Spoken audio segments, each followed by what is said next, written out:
정보처리 홍달쌤입니다. 이번 시간에는 2020년 4회 2과목이죠. 소프트웨어 개발 쪽 문제들을 한번 쭉 풀어보도록 할게요. 지난 시간에 많은 말씀을 드렸으니까 이번 시간에는 바로 문제로 들어가 보도록 할게요. 이번 시간에는 챕터 2, 그러니까 과목 두 번째 과목 소프트웨어 개발 쪽 문제들을 풀어보도록 할 거예요.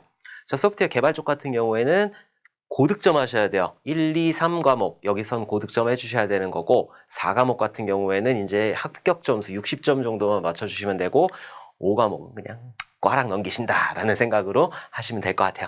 자, 그러면은 1번부터 보도록 할게요.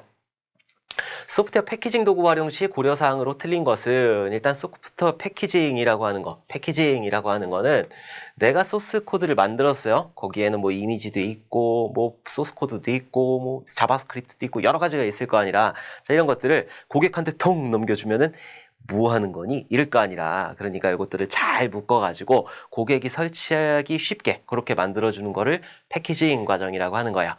자, 패키징 할 때는 그 소스 코드도 패키징 하지만은 매뉴얼, 사용자 매뉴얼이라든지 그리고 뭐 설치 매뉴얼이라든지 이런 것들을 고객 입장에서 만들어줘야 된다. 자, 어쨌든 도구 활용이라고 그랬으니까 한번 틀린 거 한번 찾아보도록 할게요. 얘 잘 나오죠? 얘 잘 나오니까는 꼭 기억을 해 두셔야 된다. 자, 반드시 내부 컨텐츠에 대한 암호화 및 보안을 고려한다. 자, 패키징을 할 때 이 소프트웨어라고 하는 거는 무한 복제가 가능하단 말이에요. 컨트롤 C, 컨트롤 V 해가지고. 그러니까 이것들이 복제가 되었을 때 사용하지 못하도록 이런 암호화라든지 보안이라든지 이런 것들을 고려를 해야 된다. 너무나 당연한 거죠. 자, 보안을 위하여 이기적 연동을 고려하지 않아도 된다. 이기적 연동이다라고 하는 거는 한 기기에만 깔린다라는 거예요. 자, 만약에 예를 들어서 내가 앱을 만들었는데 갤럭시 S9에만 깔려. 말이 되나? 안 되지. 갤럭시 S10에도 깔려야 되는 거고 갤럭시 S21에도 깔려야 되는 거고 뭐 안드로이드 계열에는 다 깔려야 되겠죠. 아이폰 계열은 따로 개발해야 되겠지만은 안드로이드 계열은 다 깔려야 될 거 아니라 그래서 보안을 위하는 것도 좋지만은 이기종 연동을 고려하지 않아도 된다. 이건 말이 안 되는 거예요. 여러 기기들의 호환성 있게 돌아가야 되는 거기 때문에 그래서 틀린 거는 2번이 되는 거지.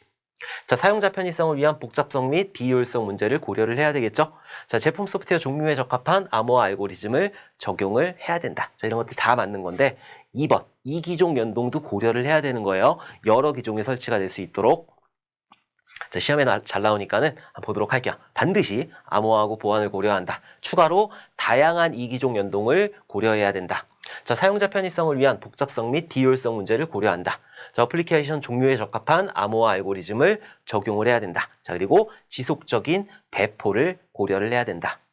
앱이라고 하는 게 완벽할 수가 없거든. 소프트웨어라고 하는 거는 완벽한 소프트웨어를 만들 수 없기 때문에 오류라든가 이런 것들 잡아가지고 계속 지속적인 배포도 해야 되는 거고 이벤트도 해야 되는 거고 뭐 여러 가지 기능 추가도 해야 되는 거고 그러니까 이런 것들을 고려를 해야 된다. 자, 한번 쭉 읽어보시면은 너무나 당연한 것들이에요. 쭉 읽어보시면 될 것 같아요.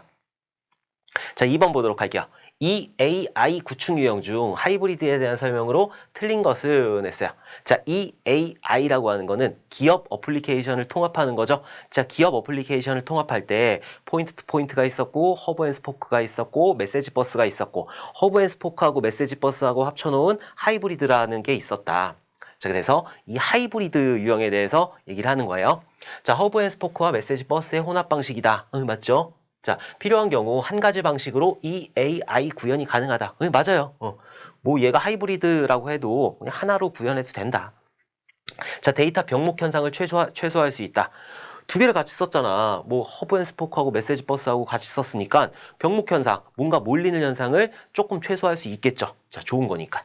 자, 중간에 미드웨어를 두지 않고 각 어플리케이션을 포인트 투 포인트로 연결한다. 얜 포인트 투 포인트 방식이지. 그죠? 그래서 2번의 정답은 4번이 되는 거라. 자, EAI 구축 유형들 보도록 할게요. 먼저 포인트 투 포인트. 말 그대로 개발자 둘이 나오는 거야. 자, A라는 시스템하고 B라는 시스템하고 개발자 둘이 나와가지고 둘이 쿵짝쿵짝 하는 거지. 개발자고 기획자고 쿵짝쿵짝 해가지고 야, 나 어떤 데이터 보낼 테니까 넌 어떤 응답을 줘. 이런 것들을 딱 협의를 한 다음에 실제로 개발하는 거. 이렇게 각각의 시스템에서 개발하는 거를 포인트 투 포인트라고 한다.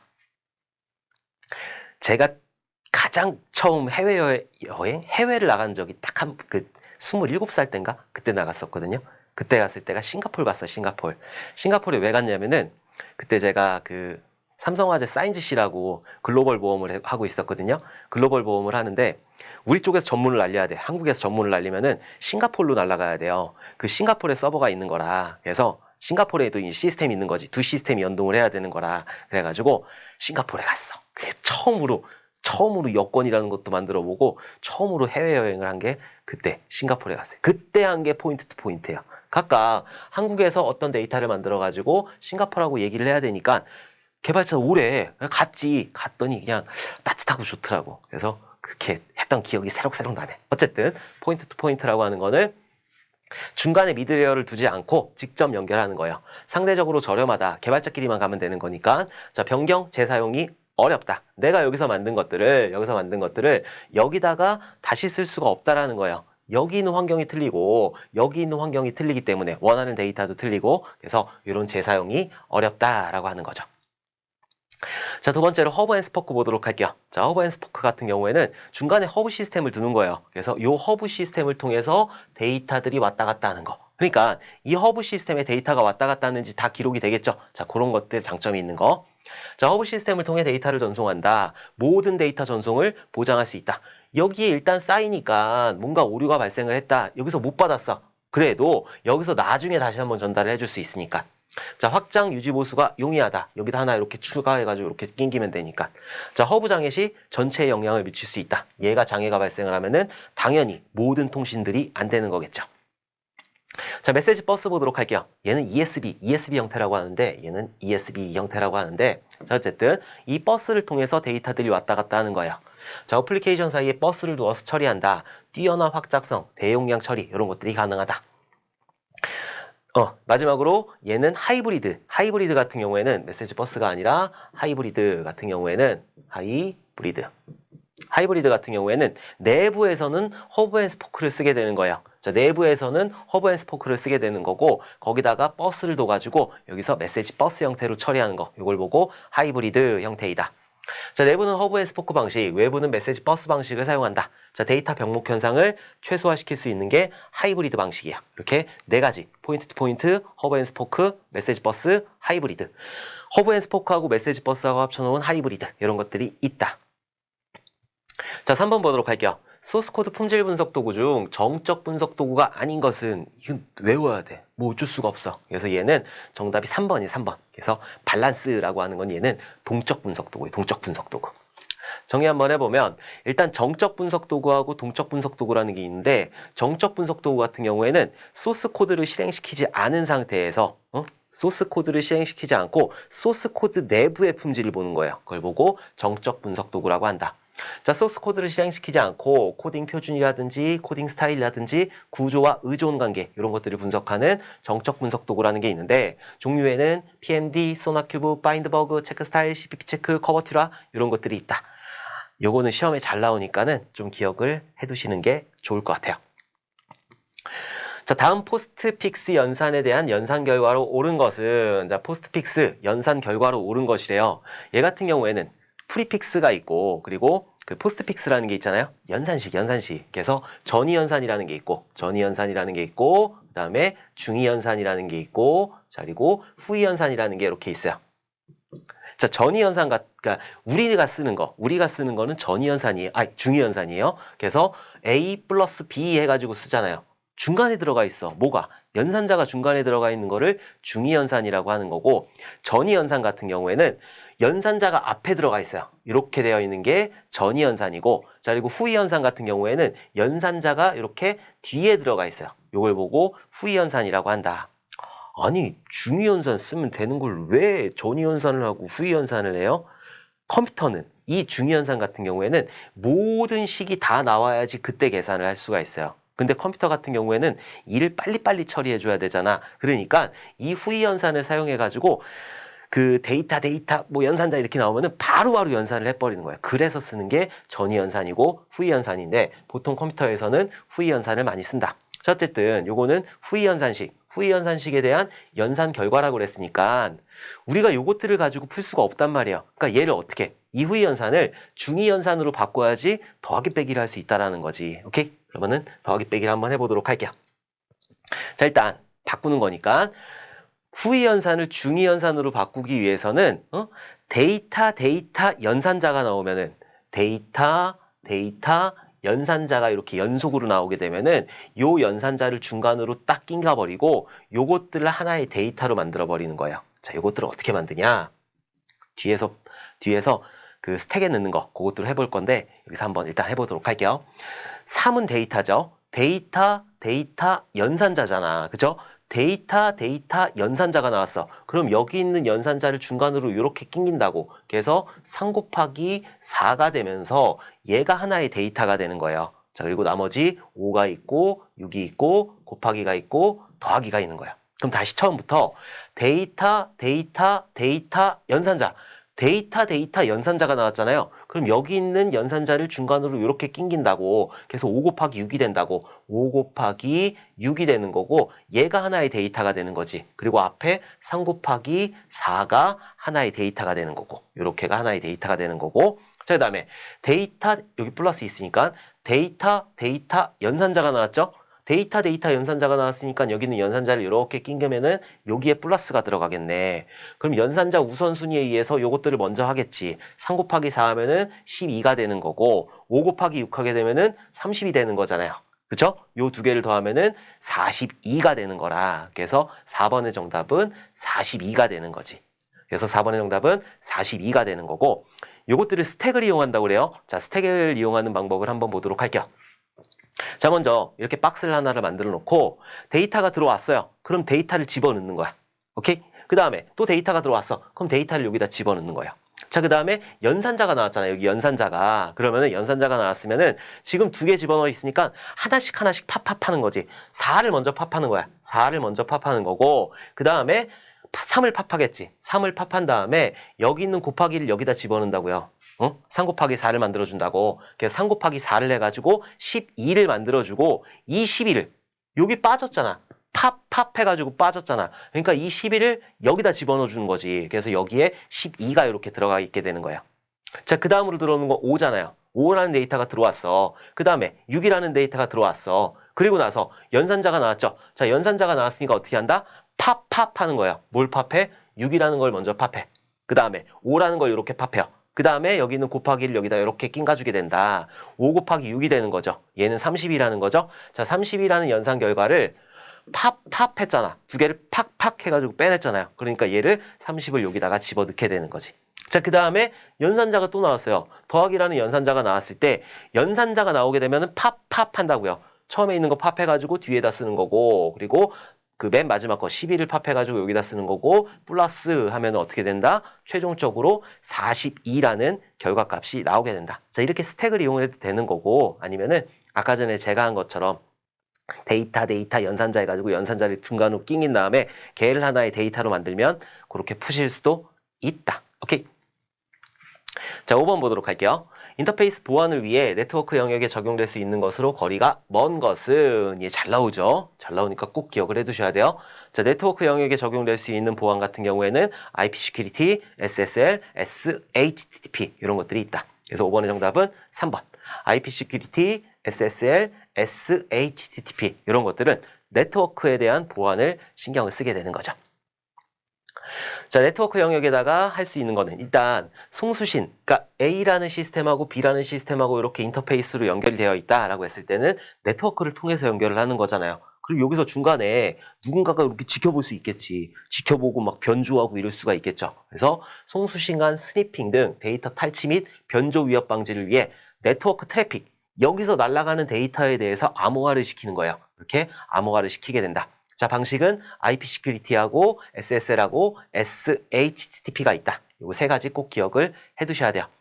자, 어플리케이션 영역에서 이제 뭐 코딩상 보안점을 보안을 강화를 한다든가, 시큐어 코딩을 통해서, 자, 그리고 뭐 암호화를 한다든가, 이런 것들을 통해서 어플리케이션 영역에서 보안을 할 수도 있다. 어쨌든 잘 나오는 거는 IP Security, SSL, SHTTP 이런 것들이 있다. 꼭 기억을 해두셔야 돼요. 예, 별표를 한 3만 개 정도 쳐주시면 될 것 같아요. 자, 6번 보도록 할게요. 검증검사 기법 중 개발자의 장소에서 사용자가 개발자 앞에서 행해지며 오류와 사용상의 문제점을 사용자와 개발자가 함께 확인하면서 검사하는 기법은 얘는 알파 검사가 되는 거지. 그래서 6번의 정답은 알파 검사가 된다.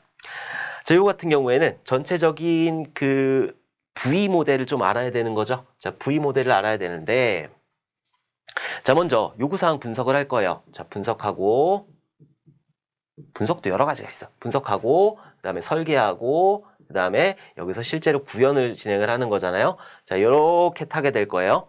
자, 여기 뭐 시스템 설계이니 뭐 이런 그런 거 있는데, 걔는 큰 의미가 없어요. 걔는 시험 나오기 나름이라서 그냥 분석하고 설계하고 구현한다라고 알아두시면 돼요. 자, 요거에 맞춰서 구현할 때는 어떤 거를 진행을 하냐면은 여기서는 단위 테스트라는 거를 진행을 하게 돼요. 단위 테스트를 개발자가 보통 진행을 한다. 자, 그러면은 단위로 테스트들이 끝났단 말이야. 로그인하는 단위, 뭐 회원가입하는 단위, 뭐 게시판 글 쓰는 단위 모듈의 테스트가 끝나게 되면은 그 다음에 진행하는 거는 통합 테스트예요. 통합 테스트. 자, 그 다음에 뭐예요? 그 통합한 것들을 시스템에 올려야 되겠지. 내가 실제 운영하는 환경에다 올려야 되겠죠? 그래서 여기서는 시스템 테스트라는 거래요. 자, 시스템 테스트가 끝나고 나면은 돈 받아야 될 거 아니라 감님한테 돈을 받아야 되니까는 인수를 해줘야 돼요. 그래서 여기서 인수 테스트라는 거를 진행을 한다. 자, 그러면 단위 테스트에 할 수 있는 거는, 단위 테스트에서 할 수 있는 거는 정적 테스트하고 그리고 동적 테스트. 정적으로 소스 코드를 보면서 뭔가 구조적으로 문제는 없는지, 표준은 잘 맞췄는지, 스타일은 잘 맞췄는지 이런 정적 테스트를 하고 실제로 값을 넣어보는 거예요. 함수에다 값을 넣어가지고 원하는 결과값을 출력해내는지 이런 동적 테스트를 진행을 하고, 자, 통합 테스트에서는 뭐를 하냐면은 상향식 테스트하고 그리고 하향식 테스트하고 빅뱅 테스트하고 백본 테스트, 자, 이런 것들이 있는데, 상향식 같은 경우에는 밑에서부터 위로 말아 올리면서 테스트를 진행을 하는 거고, 위로 올리면서 뭔가 구현이 안 됐어, 모듈이 구현이 안 되게 되면 얘는 드라이버라는 거를 사용을 한다. 자, 하향식 같은 경우에는 위에서부터 밑으로 내려오면서 테스트를 진행을 하는 건데, 밑에서 뭔가 구현이 안 됐어 그러면은 스톱이라는 임시 모듈을 사용을 한다. 자, 빅뱅 테스트 같은 경우에는 그냥 한꺼번에 뻥 해가지고 다 하는 거예요. 그 큰 시스템에서 못하고 쥐똥만한 홈페이지 이런 데서 하는 게 빅뱅 테스트이고, 백본 테스트 같은 경우에는 상향식하고 하향식하고 두 개를 같이 하는 거, 그걸 보고 백본 테스트, 샌드위치 테스트라고 한다. 자, 그러면은 통합 테스트가 끝났어요. 자, 그러면은 뭔가 어느 정도 만들어진 거 아니라 그럼 이것들을 시스템에 올려야 되겠죠. 운영하는 시스템에 올리든 테스트하는 테스트객에 올리든 올려야 될 거 아니라 올려가지고 시스템 테스트를 수행을 하게 되는 거예요. 자, 시스템 테스트를 할 때는 기능 테스트하고 비기능 테스트, 자, 이런 것들을 진행을 한다. 자, 기능 테스트 같은 경우에는 사용자의 요구사항에 맞는 그 기능을 완벽하게 만들어 줬는지, 그리고 비기능 테스트 같은 경우에는 성능이라든지 보안이라든지 이런 것들을 보는 게 비기능 테스트이다. 그래서 시스템 테스트가 끝났어요. 그러면은 서버에서 잘 돌아간단 말이라, 그럼 실제로 고객님들이 그 테스트를 해야 되겠죠? 자, 그거를 보고 인수 테스트라고 하는 거예요. 자, 인수 테스트에는 크게 알파 테스트라는 게 있고 베타 테스트라는 게 있어요. 그래서 알파 테스트 같은 경우에는 고객하고 개발자하고 같이 하는 거. 그래서 뭐 수정 사항이 나오면 계속 반영을 해주겠죠. 자, 그리고 베타 테스트 같은 경우에는 개발자는 빠진 상태에서 고객님들끼리 하거나 특정 그룹끼리 하거나 이렇게 하는 게 베타 테스트이다. 그래서 요거 꼭 정리를 해주셔야 돼요. 어쨌든 사용자하고 개발자하고 함께 검사하는 기법이래요. 그거는 알파 검사가 된다. 자, 검증 검사 기법, 인수 테스트 그쪽 한번 보도록 할게요. 일단 형상 검사라고 하는 거는 어디서 해도 상관없어요. 그래서 구조를 보는 거예요. 구조를. 구성 요소, 목록, 유지 보수를 위한 내용이 표현되어 있는지를 검사한다. 이렇게 목록들, 어떤 구조를 가지고 있는지 이런 것들을 보는 게 형상 검사이고, 알파 검사하고 베타 검사가 많이 나오는 거죠. 자, 알파 검사는 사용자가 개발자 앞에서 검사하여 오류와 사용상의 문제를 개발자하고 함께 확인하는 거를 알파 검사라고 하는 거고, 베타 검사는 선정된 사용자를 제한되지 않은 환경에서 프로그램을 사용하게 하고 오류가 발견되면 개발자에게 통보한다. 개발자 없이 하는 거, 그걸 보고 베타 검사라고 한다. 알파 검사하고 베타 검사 잘 나오니까 꼭 기억을 해두셔야 되는 거고, V 모델 꼭 기억을 해두셔야 된다. 오케이?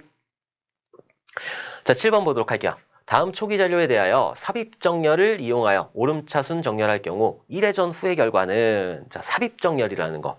우리가 아마 지난 시간에 선택 정렬을 했을 거예요. 지난 언제야? 2회 때는. 근데 이번에는 삽입 정렬이에요. 그 다음엔 버블 정렬 나오겠지. 그 다음 또 선택 정렬 나오겠지. 그 다음에 삽입 정렬 나오겠지. 그 다음에 또 버블 정렬 나오겠지. 그래서 삽입 정렬하고 버블 정렬하고 그리고 그 선택 정렬, 요거 세 가지는 꼭 기억을 해두셔야 돼요. 자, 일단 삽입 정렬이라고 하는 거는 첫 번째 놈을 그대로 두고 두 번째 놈부터 끄집어내는 거예요. 자, 어떻게 하는지 한번 보도록 할게요. 83497이에요. 자, 그러면은 이 두 번째 놈 8 여기다 쓸게요. 자, 이렇게 해가지고 8, 3, 4, 9, 7. 자, 이런 데이터가 있을 때 오름차순 정렬하라고 그랬으니까 자, 두 번째 놈을 끄집어내는 거야. 자, 두 번째 놈을 딱 끄집어낸 다음에 그 앞에 놈이랑 비교하는 거야. 3하고 8하고 비교하는 거지. 근데 3이 더 작잖아. 그러니까 어떻게 해요? 3을 8 위치로 보내버리는 거예요. 자, 이렇게 해서 3을 8 위치로 이렇게 보낸 다음에 4, 9, 7. 자, 이게 1회전이, 이게 1회전. 두 번째 놈을 끄집어내가지고 그 앞에 놈이랑 검사했어. 그럼 얘가 1회전이 끝이 나게 되는 거예요. 그럼 3, 8, 4, 9, 7이 되는 거지. 그러면은 3, 8, 4, 9, 7 해가지고 얘의 정답은 4번이 되는 거죠. 자, 그 1회전하고 끝내면 아쉽잖아. 2회전 돌려봐야 되겠죠. 자, 2회전 같은 경우에는 아까 두 번째 놈 끄집어냈잖아요. 세 번째 놈 끄집어내는 거예요. 세 번째 놈. 요 놈을 끄집어낸 다음에 그 앞에 놈이랑 비교하고 그 앞에 놈이랑 비교하는 거예요. 자, 4랑 8하고 비교하는 거지. 그 앞에 놈이랑 4하고 8하고 비교했더니 4가 더 커. 4가 더 크니까 요 위치에다 8을 이렇게 집어넣는 거야. 4는 일단 임시 그 변수에다 두고 그리고 나서 3이랑 또 비교하는 거예요. 자, 3이랑 비교해가지고 비교했는데 3이 더 작네. 그럼 나는 찌그러져서 여기 들어가 있을게. 자, 요렇게 되는 거지. 그러면 여기가 9, 7 해가지고 얘가 2회전이 되는 거지. 2회전. 자, 3회전 돌려보도록 할게요. 3회전 같은 경우에는 아까 세 번째 놈까지 했잖아요. 네 번째 놈, 그 다음 놈 끄집어내는 거예요. 그리고 나서 그 앞에 놈, 그 앞에 놈, 그 앞에 놈 이렇게 검사를 하는 거예요. 자, 9하고 8하고 비교를 했어요. 자, 9를 끄집어내서 앞에 있는 놈 8하고 비교를 했더니 응? 그 9를 끄집어냈더니 안 바뀌잖아. 8이 더 작으니까. 그러니까 그냥 끝내자. 끝내버리는 거야. 그냥 삽입정렬 같은 경우에는 그 앞에 놈이랑 비교했는데 더 이상 내가 더 커. 그러면 아예 끝내버리는 거지. 얘 앞에 놈들은 다 얘보다 작으니까. 오케이? 그래서 얘를 끄집어내서 얘랑 비교했는데 나 할 일이 없네? 그럼 그냥 들어가는 거야. 아무 일도 하지 않아. 그래서 삽입정렬 같은 경우에는 정렬이 어느 정도 완료가 되어 있는 상태에서는 가장 빠른 성능을 보여요. 자, 이렇게 해서 그냥 3회전이 끝난 거야. 자, 3회전 같은 경우에는 동일한 거죠. 동일하게 3, 4, 8, 9, 7이 되는 거지. 자, 4회전 돌려보도록 할게요. 자, 4회전은 마지막 놈 7이라는 걸 이렇게 끄집어내겠지. 7하고 9하고 비교를 하는 거예요. 7하고 9하고 비교를 했더니 내가 작네? 내가 먼저 앞에 갈 거야. 그리고 9를 이렇게 집어넣게 돼요. 7은 어딘가 임시 변수에 들어가 있는 거예요. 자, 그 다음에 그 앞에 놈이랑 비교하는 거지. 7하고 8하고 비교를 하는 거예요. 내가 더 작잖아. 그럼 너 여기로 뒤로 가. 오케이? 자, 그리고 7하고 4하고 비교하는 거예요. 7하고 4하고 비교했더니 4가 더 작네? 그럼 난 여기 들어갈게. 그리고 4가 들어가고 3이 들어가고 3, 4, 7, 8, 9 해가지고 4회전 하게 되면은 최종적으로 그 정렬이 완료가 되는 거죠. 자, 그러니까 이 삽입정렬 같은 경우에는 8, 3, 4, 9, 7이라는 이런 삽입정렬 같은 경우에는 두 번째 놈을 끄집어 와가지고 그 앞에 놈이랑 비교를 했어요. 그럼 얘가 1회전이 되는 거라. 그래서 3, 8, 4, 9, 7. 자, 요게 1회전의 결과가 되는 거죠. 3, 8, 4, 9, 7 된다. 1회전 후의 결과이기 때문에. 오케이? 자, 8번 보도록 할게요.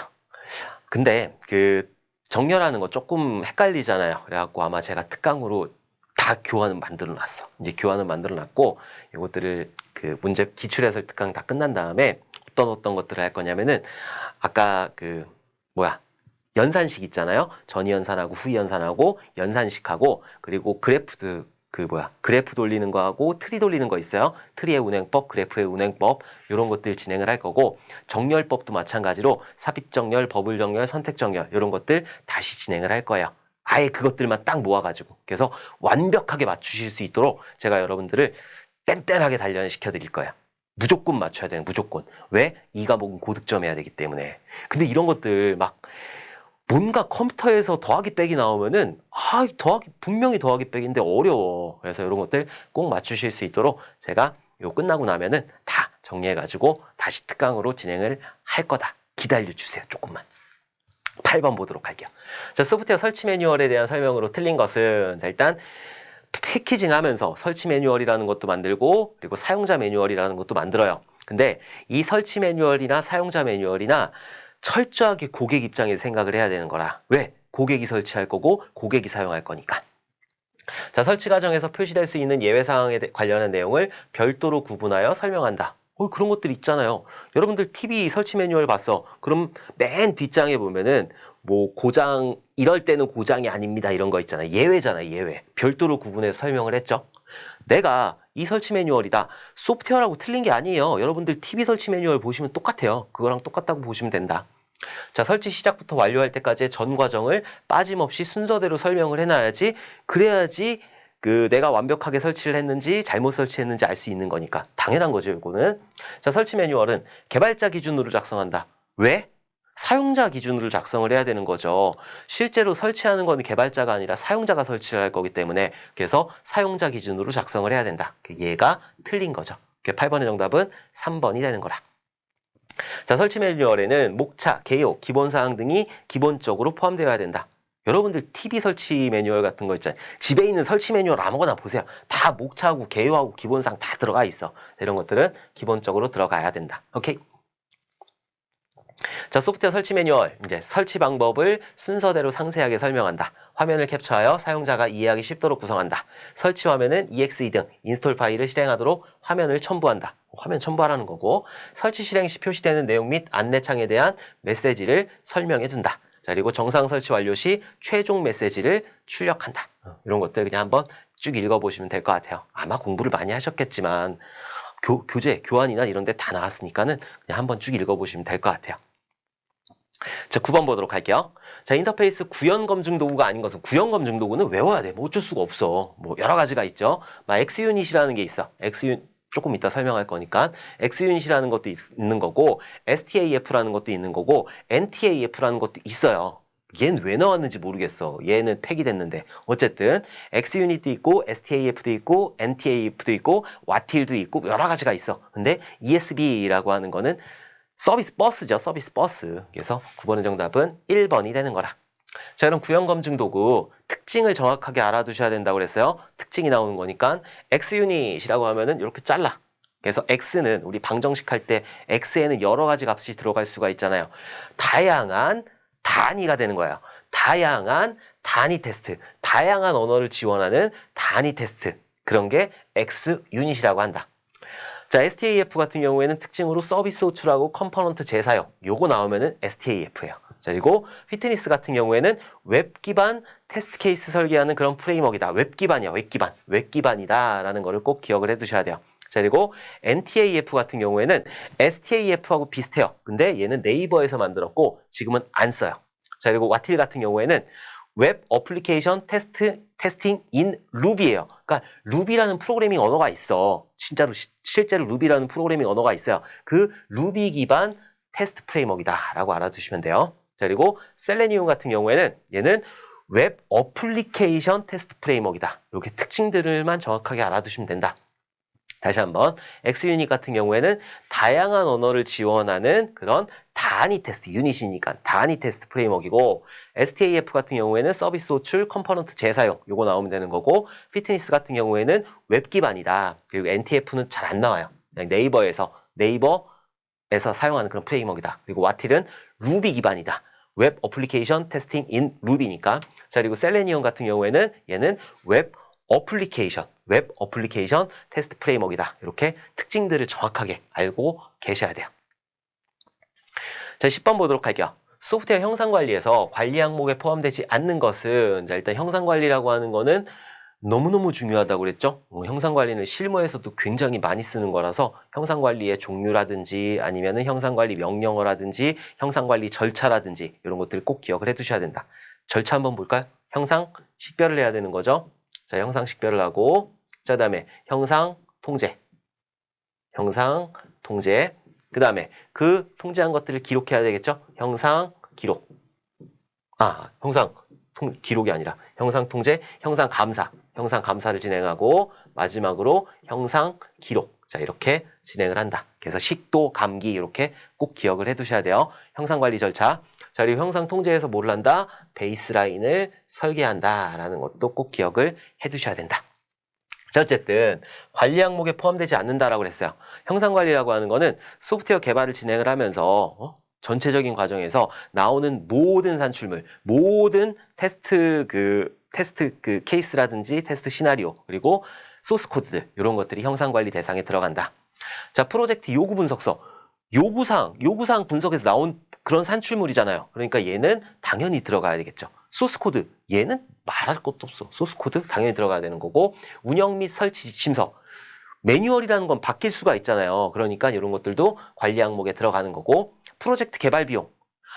비용은 처음에 계약할 때 나오는 거야. 얘가 바뀔 일은 거의 없잖아요. 얘를 굳이 관리할 일이 없어. 다른 사람들이 공유할 일이 없잖아요. 얘는 그 담당자들끼리만 알면 되는 거지. 개발자가 비용 알아서 뭐 할 건데 배만 아프지. 그죠? 그래서 10번의 정답은 4번. 개발 비용하고는 전혀 상관이 없다. 자, 11번 보도록 할게요. 다음 설명에 해당하는 것은 물리적 저장 장치의 입장에서 본 데이터베이스 구조로 실제 데이터베이스에 저장될 레코드의 형식을 정의하고 저장 데이터 항목의 표현 방법, 내부 레코드의 물리적 순서 등을 나타낸다. 얘는 스키마에 대한 건데 일단 스키마 조금 이따 보도록 할게요. 물리적 저장 장치 입장이래요. 자, 물리적 저장 장치 입장에서 보는 스키마는 내부 스키마예요. 내부 스키마.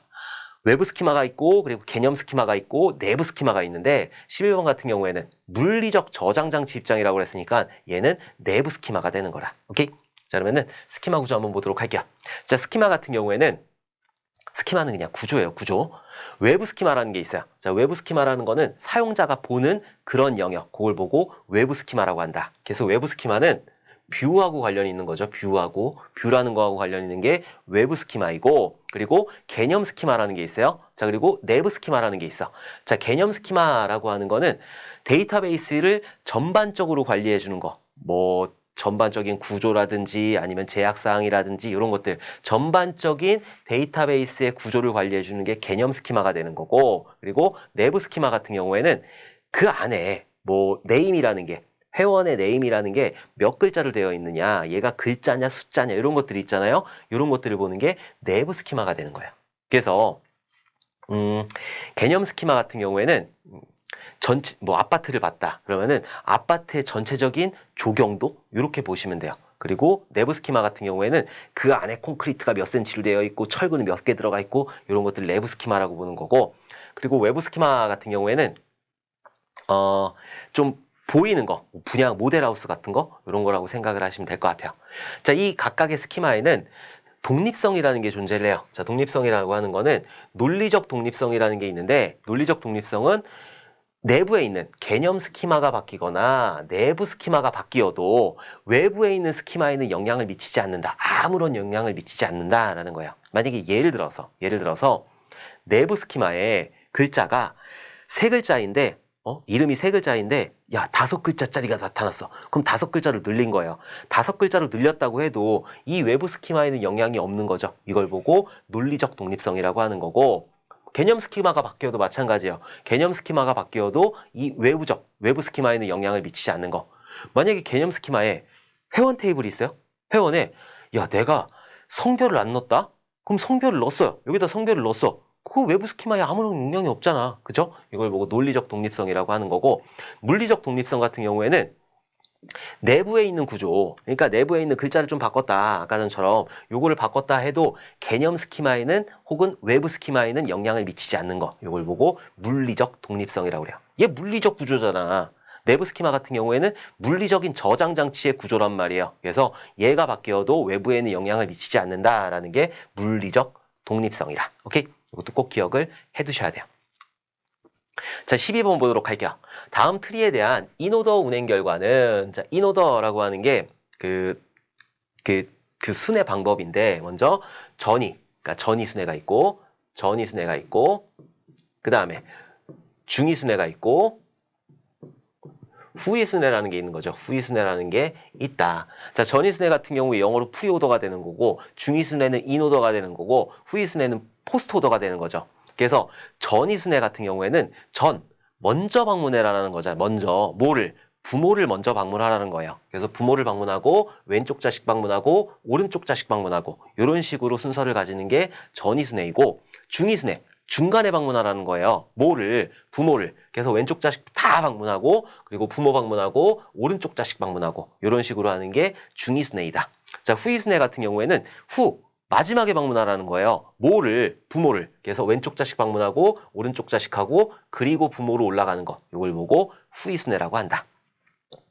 요것도 특강으로 진행을 할 거예요. 어쨌든 인오더라고 그랬으니까는 중위순회가 되는 거죠. 자, 중위순회라고 했을 때는 여기서 왼쪽 자식부터 시작해서 그리고 부모한 다음에 오른쪽 자식으로 넘어가야 돼요. 자, 근데 이 왼쪽 자식 B를 봤더니 얘가 부모잖아 또. 그러니까 이쪽에 있는 집안 다 끝나야지 A를 방문할 수 있는 거예요.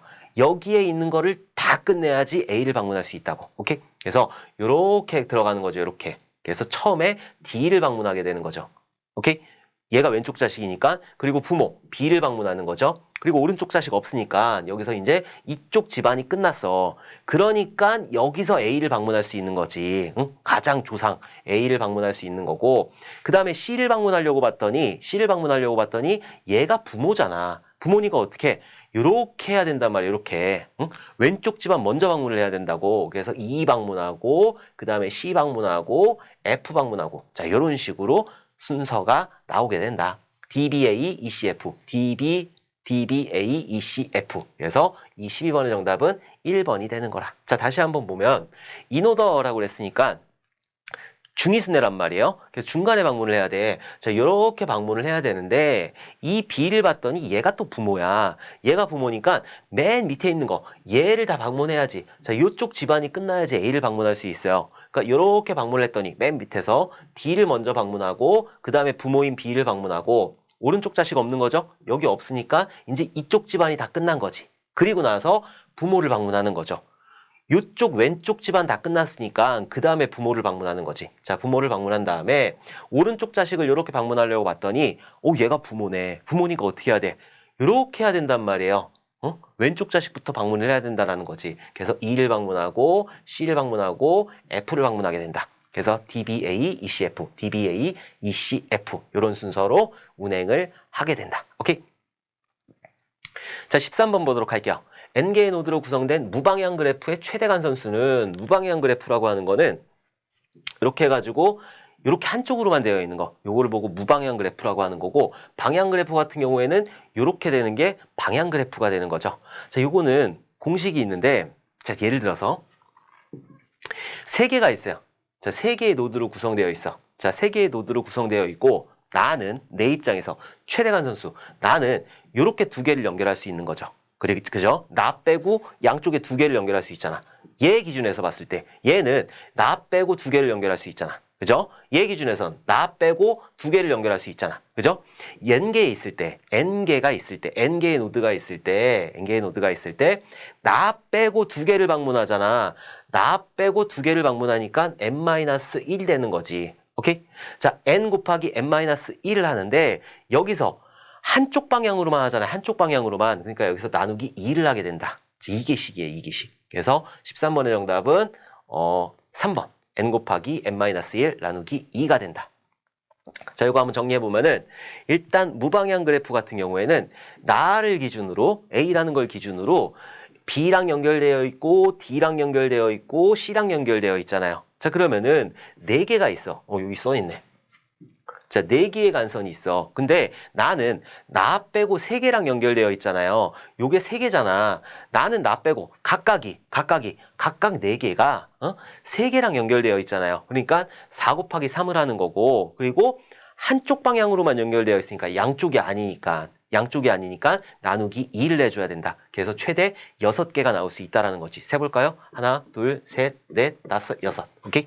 이렇게 6개가 나오게 된다. 자, 방향 그래프 같은 경우에는 2개가 나오는 거잖아. 2개가. 나를 기준으로 B랑 연결할 수 있고 그리고 D랑 연결할 수 있고 C랑 연결할 수 있고 B 기준에서도 마찬가지예요. 얘랑 연결할 수 있고 C랑 연결할 수 있고 D랑 연결할 수 있고 그러니까 4개는 각각의 노드 4개는 나 빼고 다 연결하잖아. 나누기 2를 할 이유가 없는 거지. 그래서 이렇게 되는 거예요. N 곱하기 N-1개가 방향 그래프의 그 최대 간선수를 구하는 공식이다. 얘도 가끔 나오니까 좀 이해를 해주시면 될 것 같아요. 그냥 나는 여러 개의 노드들은 나 빼고 나머지 것들하고 연결되어 있는데 무방향 그래프 같은 경우에는 이게 하나만 나오니까 이 선이 하나만 그러니까 얘는 나누기 2가 되는 거고 방향 그래프 같은 경우에는 양쪽 2개 나오는 거잖아요. 그러니까 여기서 2가 없어지는 거지. 이렇게 오케이? 그래서 이렇게 기억을 해두시면 된다. 자, 14번 보도록 할게요.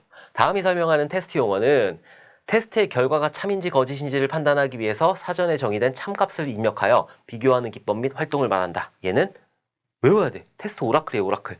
자, 종류에는 참 오라클, 샘플링 오라클, 휴리스틱 오라클, 일관성 검사 오라클 이런 것들이 존재를 한다. 14번의 정답은 테스트 오라클이 되는 거죠. 14번의 정답은 3번. 테스트 케이스는 말 그대로 작은 단위예요. 테스트할 수 있는 작은 단위. 그래갖고 로그인하는 케이스, 뭐 회원가입하는 케이스, 상품 보는 케이스 이런 식으로 만들고 그것들을 쫙 엮은 거.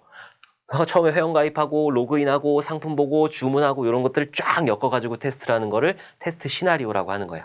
테스트 데이터는 말 그대로 데이터고 데이터. 테스트 오라클이라고 한다. 테스트의 결과가 참인지 거짓인지 컴퓨터는 모르잖아. 참인지 거짓인지 모르기 때문에 미리 정의된 참값을 대입해가지고 그것들을 비교하는 기법이 테스트 오라클이라고 한다. 14번의 정답은 3번.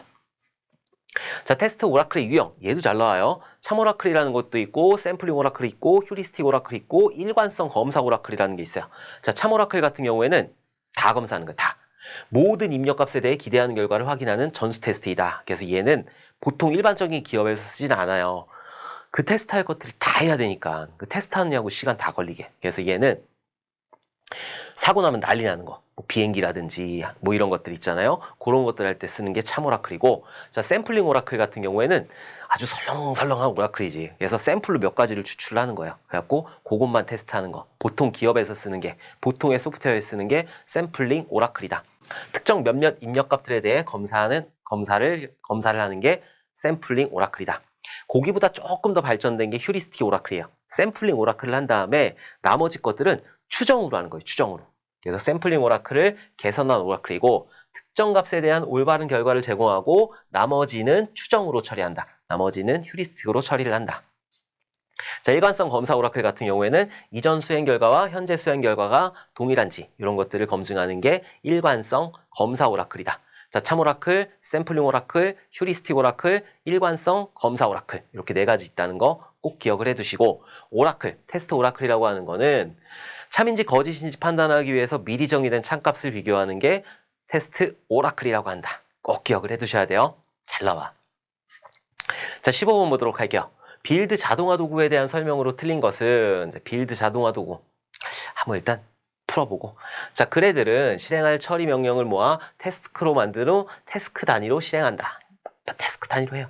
자, 빌드가 자동화 도구는 지속적인 통합 개발 환경에서 유용하게 활용된다. 지속적인 통합을 위해서. 자, 빌드 자동화 도구에는 엔트, 그래들, 젠킨스 이런 것들이 있다. 맞아요. 자, 젠킨스는 그루비 기반으로 한 오픈소스로 안드로이드 앱 개발 환경에서 사용된다. 얘는 젠킨스가 아니라 얘는 얘는 그래들이 되는 거예요. 그래들. 얘는 그래들이 요거 그루비 기반으로 한 오픈소스로 안드로이드 앱 개발 환경에 사용되는 게 그래들이에요. 그래들. 그렇게 알아두시면 될 것 같아요. 정답은 4번이 되는 거라. 자, 일단 빌드 자동화 도구 어떻게 돌아가는지 한번 보도록 할게요. 빌드가 뭔지는 알아야 되니까. 자, 일단 개발자들이 여러 명이 있어요. 자, 그래서 개발자들이 여러 명이 있을 때 형상관리 서버라는 데가 있어요.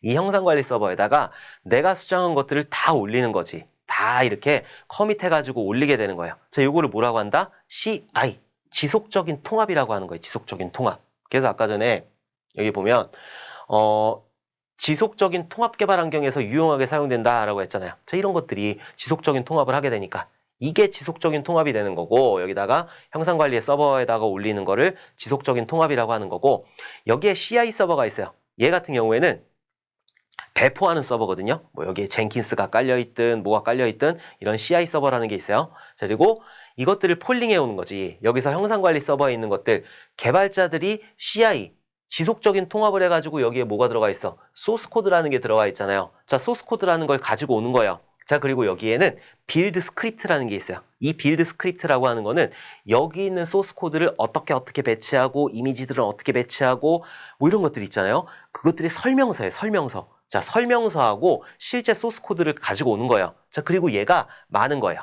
어떻게 할지. 요 설명서대로, 빌드 스크립트의 설명서대로 이 소스 코드를 잘 묶는 거죠. 뭐 예를 들어서 얘가 자바예요. 자바 뭐 와스 관련 젠킨스다. 그러면은 와르 파일이라는 걸 묶어요. 와르 파일. 압축 파일이야, 압축 파일. 자, 여기에 있는 설명서대로 여기 있는 소스 코드를 묶는 거야, 와르 파일로. 그래가지고 요것들을 테스트 서버로 보내는 거지. 이걸 보고 뭐라고 하느냐? 지속적인 배포, CD라고 한다, CD. 오케이? CI는 이렇게 계속 지속적인 통합인 거고, 소스 코드들 통합하는 거고, 얘를 지속적으로 배포하잖아, 이것들을. 이 CI 서버가 그것들을 보고 지속적인 배포라고 한다. 자, 이렇게 테스트 서버로 배포를 하면은 개발자들하고 기획자하고 감님하고 테스트 서버에서 붙어서 테스트를 하겠죠. 자, 그리고 나면은 실서버로 올리는 거야. 자, 실서버로 올리는데 뭐 실서버는 실서버는 여러 개가 될 수가 있겠죠. 갑자기 다 지워져가지고 이렇게 해가지고 실서버는 여러 개가 될 수 있다. 실서버 같은 경우에는 여러 대가 될 수가 있으니까 실서버 1기에도 올리고 실서버 2기에도 올리고 이런 것들을 수행을 하는 게 CI 서버가 하는 역할이야. 보통 젠킨스가 하게 된다. 오케이? 자, 빌드 자동화 도구가 어떻게 돌아가는지 실제로 이렇게 돌아가요. 실제로 개발자들이 커밋하면은 형상관리 서버에 소스 코드가 모이는 거고 이 소스 코드를 보통 여기 젠킨스 쓰거든요. 젠킨스를 많이 쓰는데 이 빌드 스크립트, 뭐 메이븐이라든지 이런 것들이 있어요. 메이븐이라든지 엔트라든지 이런 것들이 있는데 그런 것들을 가지고 와서 묶는 거예요. 와르 파일로 묶어가지고 테스트 서버에도 보내고 실서버 1기도 보내고 2기도 보내고 스테이징 서버에도 보내고 이런 식으로 해주는 게 CI 서버라고 하는 거다. 이게 그 배포가 되는 거죠. 배포가. 오케이? 갑자기 날아가서 당황스러웠어. 자, 16번 보도록 할게요. 저작권 관리 구성 요소에 대한 설명이 틀린 것은 이거는 DRM 관련된 건데 DRM도 조금 설명할게요. 자, 컨텐츠 제공자, 컨텐츠를 제공하는 저작권자, 영화를 만드는 사람이 되는 거예요. 자, 그리고 컨텐츠 분배자 같은 경우에는 영화를 상영하는 영화관이 되는 거야. 컨텐츠를 메타데이터와 함께 배포 가능한 단위로 묶는 기능을 한다. 얘 같은 경우에는 컨텐츠를 컨텐츠하고 메타데이터를 이렇게 묶는 거는 컨텐츠 제공자가 하는 거예요. 제공자가. 그래서 16번의 정답은 2번이 얘가 틀린 설명이라. 자, 클리어링 하우스 같은 경우에는 키 관리라든지 라이선스 발급 이런 것들을 해주는 거고 본사라고 생각을 하시면 돼요. 자, DRM 컨트롤러 같은 경우에는 배포된 컨텐츠의 이용 권한을 통제하는 그런 것들을 DRM 컨트롤러라고 한다. 근데 이 컨텐츠 분배자 같은 경우에는 그 영화관을 말이에요. 영화관을. 그래서 뭔가 다운로드 할 수 있게 하는 그런 사람들을 보고 컨텐츠 분배자라고 한다. 여기 메타데이터, 컨텐츠하고 메타데이터를 묶어가지고 패키저라는 걸로 묶어가지고 뭔가 묶는 거를 하는 거는 얘는 컨텐츠 제공자에서 패키저가 하는 역할이죠. 패키저가. 자, 어쨌든 전체적인 구성을 한번 보도록 할게요. 자, 여기 컨텐츠 제공자가 있어요. 자, 컨텐츠 제공자가 가지고 있는 거는 패키저라는 게 있는데 이 패키저라고 하는 거는 컨텐츠. 내가 영화를 만들었어? 그럼 영화하고 그 영화에 관련된 것들, 주연은 누구고, 조연은 누구고, 감독은 누구고, 몇 분짜리고, 뭐 이런 것들 있잖아요. 그런 메타데이터를 묶어서 이렇게 패키저 형태로 해가지고 묶어놓은 거예요. 그걸 보고 패키저라고 하는 거고, 이거는 컨텐츠 제공자, 영화 제작사라고 보시면 돼요. 그리고 여기에는 클리어링 하우스라는 게 있어. 자, 클리어링 하우스 같은 경우에는 권한 정책이라든지 라이선스 관리라든지 이런 것들을 진행을 한다. CGV 본사라고 생각하시면 돼요. CGV 본사이다 라고 생각을 하시면 된다. 자, 그리고 여기에는 컨텐츠 분배자가 있어요. 얘는 유통 시스템을 관리해 주는 거예요. 자, 그리고 여기에는 컨텐츠 소비자가 있어. 나는 영화를 보고 싶은 사람이야. 뭐 응용 프로그램이라든지 뭐 DRM 컨트롤러라든지 보안 컨테이너라든지 이런 것들이 있는데, 자, 일단 DRM이라고 하는 건 이런 식으로 구성되어 있어요. 영화관하고 똑같아요. 얘는 영화관, 뭐 상암 CGV라고 할게요. 상암 CGV. 자, 나는 영화를 만들었어. 컨텐츠 제공자 같은 경우에는 이 영화를 만들었지. 영화를 만들어가지고 이 패키저를 이용해가지고 컨텐츠하고 메타데이터를 묶었어요. 이건 그 사람 거가 되는 건데 나만 가지고 있으면 돈이 되나? 안 되지. 그러니까 팔아야 될 거 아니라. 그러니까 나는 CGV 본사에 올라가는 거예요. 자, CGV 본사에 올라가가지고 야, 나 영화 좋다. 잘 만들었어. 좀 올려줘. 라고 협상을 하는 거죠. 오, 좋네. 이제 영화 걸어야 되겠다. 그러면은 이 라이선스를 등록을 하는 거예요. 자, 그리고 실제로 얘가 컨텐츠를 뿌려주는 게 아니라 실제로 컨텐츠를 뿌려주는 거는 영화관이 되잖아요. 상암 CGV가 됐든 뭐 구로 CGV가 됐든 아니 원주 CGV가 됐든 이렇게 영화관에다가 컨텐츠를 이렇게 등록을 하는 거지. 오케이? 자, 그 다음에 영화관에 영화가 걸렸어요. 이렇게 영화 걸렸잖아. 저는 그거 그 보고 싶은데 그 뭐지? 명량 다음에 나오는 거 한산인가? 그거 너무 보고 싶은데 언제 나올지 모르겠네. 자, 이렇게 영화관에 걸렸으면은 나는 이제 보고 싶어 안달이 난 상태야. 그러니까 어떻게 해? 영화관에 뚜벅뚜벅 가는 거지. 뚜벅뚜벅 가가지고 야, 나 영화표 좀 발급해줘 라고 해가지고 라이선스 영화표를 요청을 하는 거야. 자, 영화표를 요청을 할 때 내가 그 포스기 앞에서 뭔가 입력을 하겠지. 몇 시에 뭐 이렇게 해가지고 돈 내고 그러잖아요. 그럼 그 돈을 영화관에서 가져가나? 아니에요. 물론 영화관에서 결제를 하지만은 그 포스기 자체는 CGV 본사 거란 말이에요. 본사 거. 그러니까 여기다 비용 그 라이선스를 요청을 하는 거지. 최종적으로 내가 라이선스를 요청했을 때 본사한테 물어보는 거야. 야, 얘 표 좀 달래. 그러니까 얘가 표를 이렇게 내려주겠지. 그럼 나는 어떻게 해? 여기다가 요금을 지불하겠죠. 그죠? 본사한테 주는 거예요, 요금은. 자, 본사한테 요금을 지불하게 되면은 나는 라이선스를 발급받는 거고, 영화표를 발급받는 거고, 그 다음에 어떻게 해? 영화를 볼 수 있잖아요. 영화관 들어가서 영화를 볼 수 있게 되는 거라. 컨텐츠를 다운로드할 수 있게 되는 거라. 이렇게 DRM이라고 하는 거는 영화관하고 딱 물리면은 완벽하게 맞아떨어져요. 완벽하게. 딱 그렇잖아. 영화사, 제작사가 이렇게 컨텐츠하고 메타데이터 내가 영화를 만들었어. 패키저를 이용해서 묶은 다음에 라이선스를 등록을 해야 되겠죠. 본사 가서. 그리고 그 컨텐츠를 분배자한테 줘야 되겠지. 영화관한테 주면은 이 영화관에 영화가 걸렸으니까 난 지금 보고 싶어 안달이 난 상태야. 그러니까 가서 라이선스를 요청을 해야 되겠지. 근데 얘가 발급을 해주는 게 아니라 클리어링 하우스에서 발급을 해주는 거예요. CGV 본사에서 발급해 주는 거라. 자, 그러면은 그 라이선스 요청을 했으면은 돈을 줘야 될 거 아니라 자, 요금을 지불하는 거고 요금을 지불하면 어떻게 돼? 라이선스 그 영화표를 받겠지. 출력이 될 거 아니에요. 얘가 출력해 주는 게 아니라 클리어링 하우스에서 출력해 준다고. 본사에서. 자, 그러면은 그 영화표를 받았으면은 나는 영화를 다운로드 받아서 사용할 수 있다라는 거죠. 오케이? 영화관이랑 딱 물리면은 아주 완벽하게 맞아떨어지는 거야. 자, 17번 보도록 할게요. 자, 블랙박스 테스트 기법으로 거리가 먼 것은 자, 블랙박스 테스트 기법 알아두셔야 된다고 그랬죠? 그래서 뭐 경계값 분석이라든지 아니면 동등분할 기법이라든지 원인 효과 그래프 기법이라든지 뭐 비교 검사라든지 이런 것들 꼭 기억을 해 두셔야 된다. 자, 기초 경로 검사. 기초 경로 뭔가 베이스 패스 테스팅을 하려면은 이게 어떻게 흘러가는지를 봐야 될 거 아니라 뭐를 소스 코드를 봐야 돼요. 기초적인 경로를 검사한다라고 하는 거는 소스 코드 내부를 보겠다라는 거예요. 그러니까 얘는 블랙박스하고 틀린 거죠. 블랙박스는 소스 코드를 보지 않은 상태에서 입력값하고 출력값만 보는 거니까. 그래서 17번의 정답은 1번이 되는 거라. 뭐 동치분할 검사라든지 경계값 분석이라든지 원인 결과 그래프 기법이라든지 비교 검사라든지 이런 것들이 블랙박스 테스트 기법에 들어가게 되는 거라. 자, 화이트박스 테스트 기법 정리 한번 해보면 프로그램의 내부 구조, 동작을 디테일하게 소스 코드를 보면서 하는 거예요. 소스 코드를 보면서 하니까는 얘는 개발자가 진행을 하는 거죠. 자, 문장 검증이라든지 선택 검증이라든지 경로 검증, 조건 검증 이런 것들이 그 화이트박스 테스트 기법에 들어가는 거고, 자, 블랙박스 테스트 기법 같은 경우에는 소프트웨어 내부 구조나 작동 원리를 모르는 상태에서 기능을 보는 거예요. 입력값을 넣고 출력값을 보는 거. 그래서 얘는 사용자 관점의 테스트 방법이다. 뭐 동등분할 기법, 경계값 분석 기법, 오류 예측 기법, 원인 결과 그래프 기법, 의사결정 테이블 테스팅, 상태 전이 테스팅 이런 것들이 블랙박스 테스트 기법에 해당이 된다. 그래서 요거 기억해 두셔야 돼요. 잘 나오니까 꼭 기억을 해 두셔야 된다. 자, 18번 보도록 할게요. 해싱 함수 중 레코드 키를 여러 부분으로 나누고 나눈 부분에 각 숫자를 더하거나 XOR한 값을 홈 주소로 사용하는 방식은 얘도 가끔 나오니까 꼭 기억을 해 두셔야 돼요.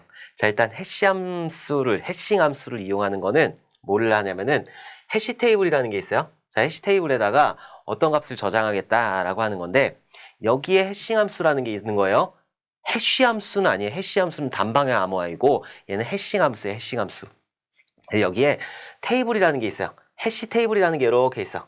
자, 해시 테이블이라는 게 이렇게 있고 여기에는 각각의 버킷이라는 게 있어요. 버킷. 자, 버킷들이 여러 개 존재를 하는 거지. 여러 개의 버킷들이 존재를 하고 여기는 뭐 1번 버킷이다, 2번 버킷이다, 3번 버킷, 4번 버킷, 5번 버킷, 6번 버킷. 자, 이런 식으로 버킷들이 존재를 하는 거예요.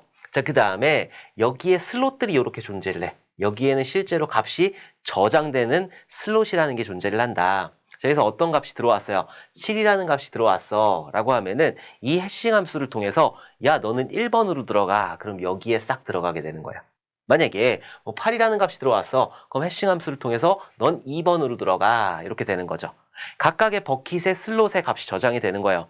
또 어떤 값이 들어왔어? 뭐 6이라는 값이 들어오면 여기에 6이라는 값이 들어오는 거고 또 5라는 값이 들어오고 4라는 값이 들어오고 자 이렇게 들어왔어요. 자 근데 또 어떤 A라는 값이 들어왔어. 근데 이 해싱 함수에 의해서 얘는 1번 버킷이야 라고 하는 거예요. 그럼 여기에 A라는 값을 집어넣을 수가 없죠. 그러니까 얘는 오버플로우가 발생을 했다라고 하는 거예요. 자 그리고 같은 버킷으로 아까 7번이 들어왔어요. 자 그리고 6번이 들어왔잖아요. 6번이 들어왔을 때 같은 버킷 번호를 쓰고 있잖아. 그러니까 얘는 충돌이 발생했다라고 하는 거예요. 자 충돌이 발생했고 그리고 얘네들 있잖아요. 얘네들.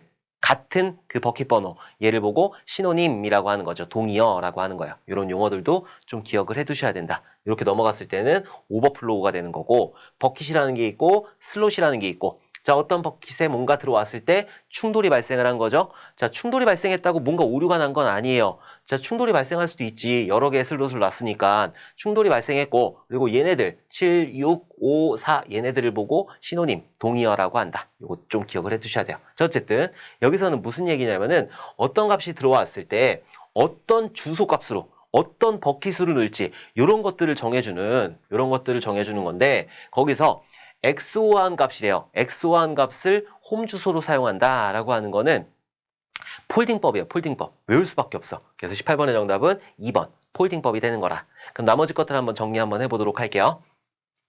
자, 해싱 함수라고 하는 거는 키값으로부터 자료가 저장되어 있는 주소를 직접 계산하여 산출된 주소로 바로 접근하는 방법이다. 어떤 값이 들어오면은 그 값을 가지고 키값을 만들어내요. 해싱 함수가. 그리고 거기다 저장을 하든지 아니면 거기 있는 자료를 가지고 오든지 이렇게 하는 게 해싱 함수가 하는 역할이야.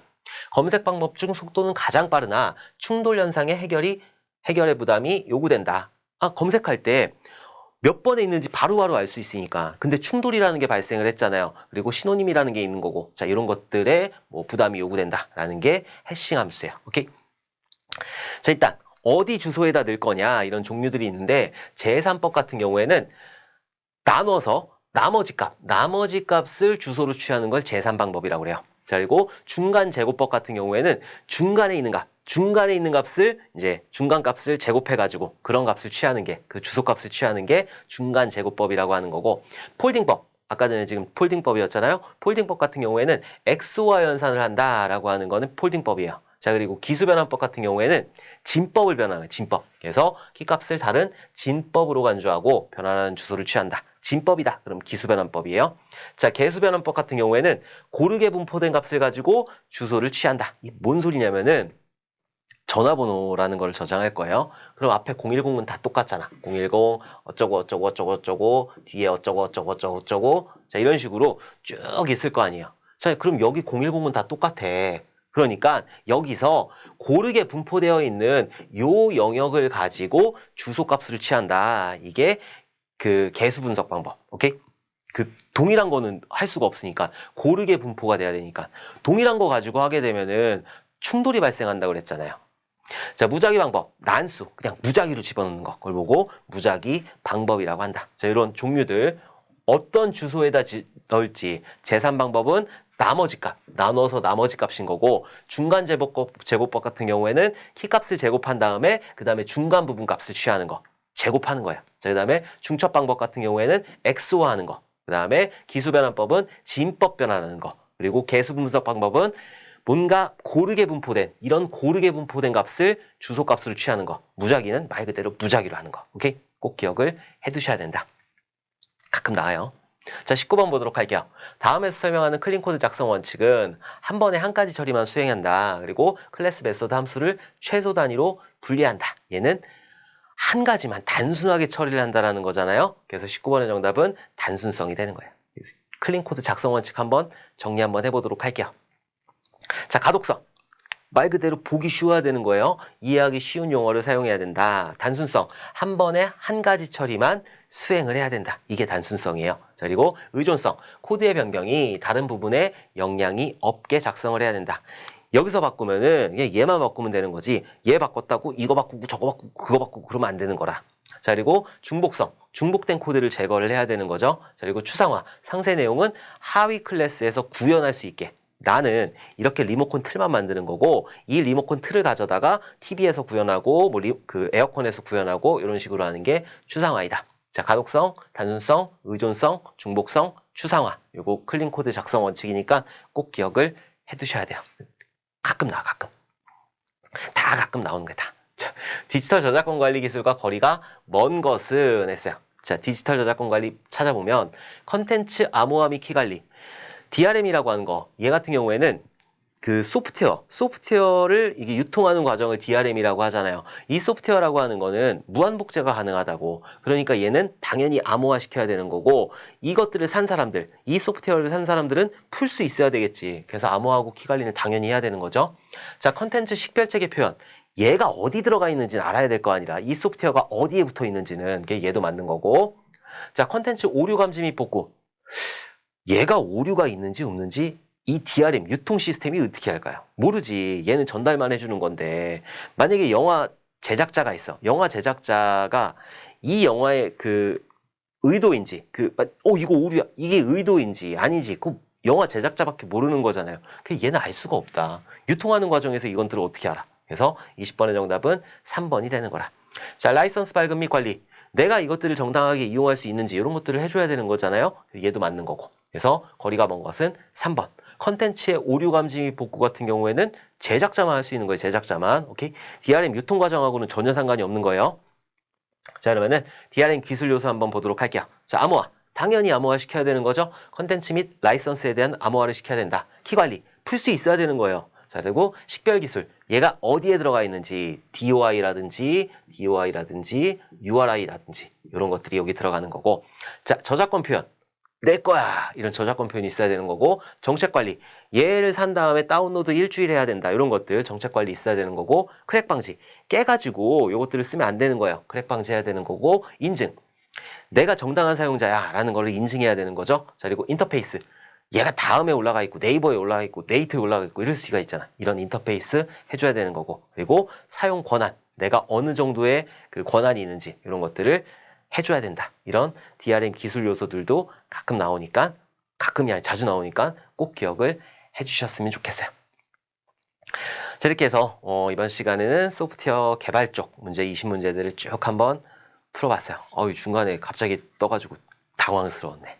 자, 어쨌든 이번 시간도 여러분들 너무너무 고생 많으셨고, 우리 다음 시간에 또 웃는 얼굴로 다시 뵙도록 하겠습니다. 감사합니다.